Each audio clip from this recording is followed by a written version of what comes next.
Ashama harka fuuna jecha dhaggeeffattootaa fi hordoftoota chaayinaala Abse Hashimii fi akkasuma miidiyaa YouTube irraan kan hordoftan sagalee kana waliif akka sheer gootaniin duraan dursee isin gaafadha. Odeessi yaaddeessaa fayyaa Jawaar Mohammad madda amanamaa irraa akka dhageenyetti Jawaar Mohammad waldhaansa akka argatuuf haal dureen mootummaan kaa'e tokko jira jedhu. Qeerroo nurraa dhaabi kan jedhu haal dureen kunis qeerroo nurraa dhaabi yoo qeerroo nurraa dhaabde qofa haakima siif naqna jedhaniin jechuudha. Jawaar yeroo deebisuuf ammana hidhaan jira, qeerroon ala jira. Kanaafuu qabsoo qeerroo jalqabsiisuus dhaabsiisuus hin danda'u jedhee deebiseef. Dhaabsiftu malee siif waldhaansa siif hin kanninu yoo jettan ammoo ammuma du'een reefka koo asii baaftan malee abadan hin godhu jee an du'us jiraadhus qabsoon Oromoo itti fufa jee itti himee jira jedhame akka gabaasni kun gabaasu jechuudha. Gama biraan fayyaa Jawaar Mohammad guyyaa irraa guyyatti hammaachaa deemaa jiraachuu maddumti amanamaan kun hubachiiseera jechuudha.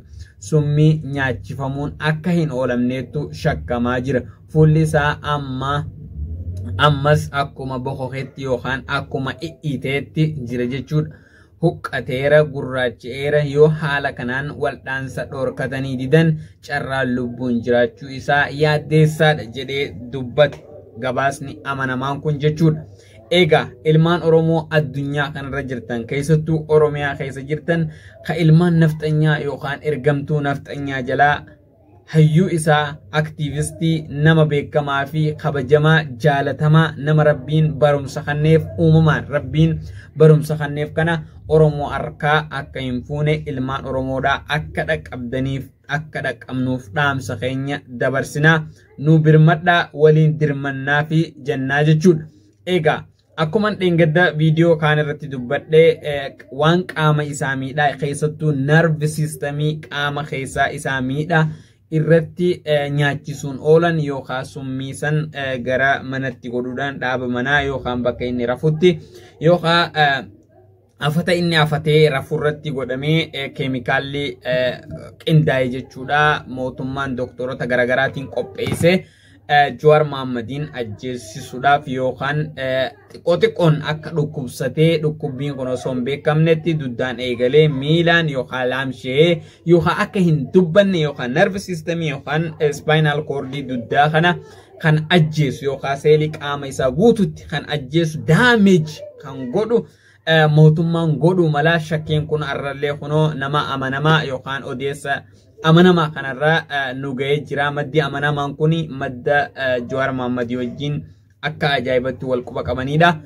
So kanaafuu ilmaan Oromoo bikka jirtanii dirmadhaa dubbadhaa warri sooshaal miidiyaa irraan dubbattan dubbadhaa addunyaa dhageessisaa.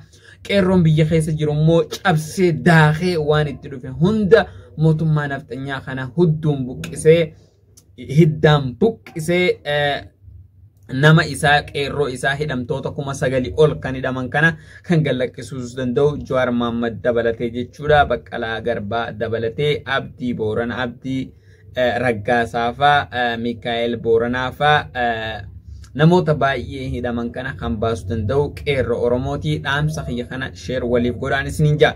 Wanni Jawaar Mohammad effekti ittiin ta'ee summii itti godhame dhibbaan dhibbatti kuni summii itti godhame jechuudha.